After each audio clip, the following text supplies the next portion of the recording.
You want 3 prospecting tips that are going to help you invite more people to your home-based business with less resistance and actually a higher show rate? I'm going to give you all of that and more in this morning's marketing tip.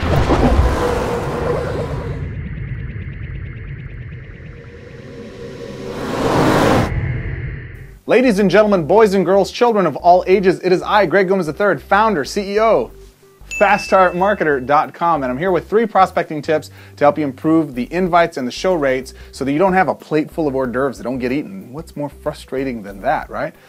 There's nothing more important than prospecting in your business. I have often said, and I tell all of my clients, all my colleagues, I get paid big bucks by my clients, up to $75,000 to help them improve their prospecting and their selling and their closing rates. And the number one thing that will make a big impact for your business is very simple. It's prospecting. 80% of your sales will come from prospecting or inviting.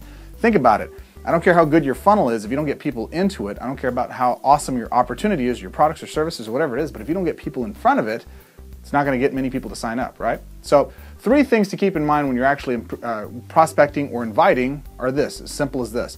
When I first got into sales, one of the massive concepts I got was you got 2 ears and 1 mouth and you should use them accordingly, right?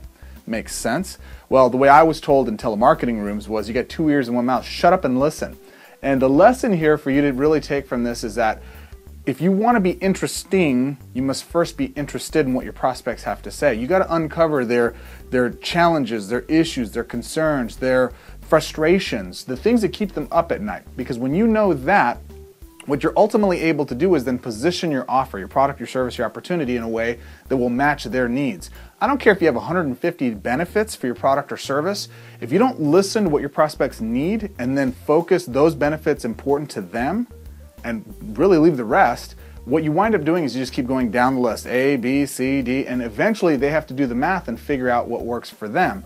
That's not your job. Your job as a professional inviter, professional prospector, is to listen to the issues that they're experiencing, and then you offer the position and frame the offer that you have that can help them with their specific challenges. When you do that, when you use your ears more than you listen or more than you speak, you ultimately put yourself in a position to win better. They're framed better so that when they go to your presentation, they're actually going to have a much higher conversion ratio on the back end. So that's tip number 1.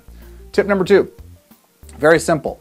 People don't like having multiple choices. It gets confusing. It gets difficult to actually make choices in life. Think about it. How many times have you been presented with several different options to help fix one of your issues or a necessity or a need that you had, and then you just found yourself contemplating, stuck in analysis paralysis before you made a decision, right? Happens to all of us. It's a human base issue that we have. How do you fix it? How do you fix it in your prospects so they can show up? Very simple. What time works best for you? Mornings or afternoons? Afternoons or evenings? Know something about your prospect in advance before asking that. But when you ask that question, what they're ultimately doing is telling you, they're giving them a choice. Which works better for you? I'm giving you a choice to what fits your schedule better, and then you can tell me mornings or afternoons work better. Afternoons work better. Great. What time? What days? Saturday, Monday, Tuesday. I have Tuesday, Wednesday available. Which day would work better for you? Tuesday works well. Great. Then I have them come in on Tuesday, and great. At Tuesday afternoon, you said, I have a time at 3 o'clock or 2 o'clock, which works better for you. And essentially, you're funneling them down to a time that works better for them, instead of the open-ended, ridiculous question, which is, hey, in your case, when would be a good time for us to get together? And now they're thinking of all their schedules, and they have to do all this thinking. Don't do that. Do the math for them. Mornings or afternoons. Give them an A, B choice, and you wind up getting higher invites and a higher take rate on your invites as you go along. Now, the third tip, probably the most important one that I can share with you, is this. Make it okay for your prospects to tell you no. Look, I don't want a room full of people who feel duped into listening to my message. I want a room full of folks who are eager to hear more about what it is I have to offer. How do you do that, Greg? Simple. I'm glad you asked. Very good question. The answer is simple. Give them an opportunity to say no. Don't create the no. Don't go in there and try to tell them, I'm sure you won't want this, but of course I don't want that. Who wants that? Nobody wants that. But instead of you say, hey, you know, I've got this thing. It's at 2 o'clock on Wednesday. It may or may not be for you. It's totally fine if it isn't, but I think it would be something to be right up your alley. If I could show you something that might help you out with some of the bills you were talking about earlier, or some of the health issues you might have had earlier that you were talking about, I mean, is that something that's worth about 45 minutes of your time on Tuesday to learn how to get it done? Yeah. It's okay if it's, you know, hey, if it doesn't fit your schedule, if it's not for you, it's totally okay. But I think it would really benefit you. Are you interested? Well, yeah. Which works better, Tuesday mornings or afternoons, right? And we go back to the other thing. Make it okay for your prospects to tell you no. When you do this, you ultimately alleviate the buying pressure from your prospects. Look, In the years of us being consumers, we're from birth conditioned to resist sales. We hate it. We don't like being pressured.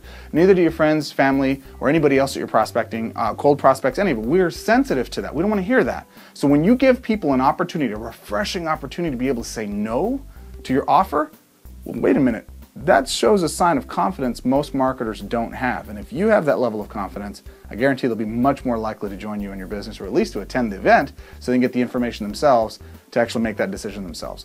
These are just 3 tips. I have dozens more, and I'm going to cover them on this Thursday's webinar. It's very simple.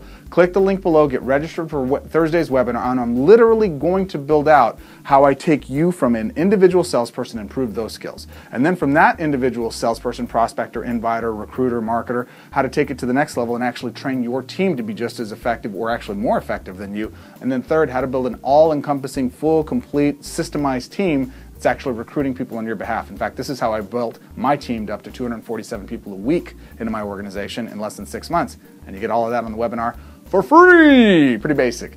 Click the link below, register, and be on the call. This is not going to be recorded or available for replay without purchase, so you definitely want to be there live and free. Take advantage, implement, and I will see you on the next call. By the way, comment below. Do you like these tips?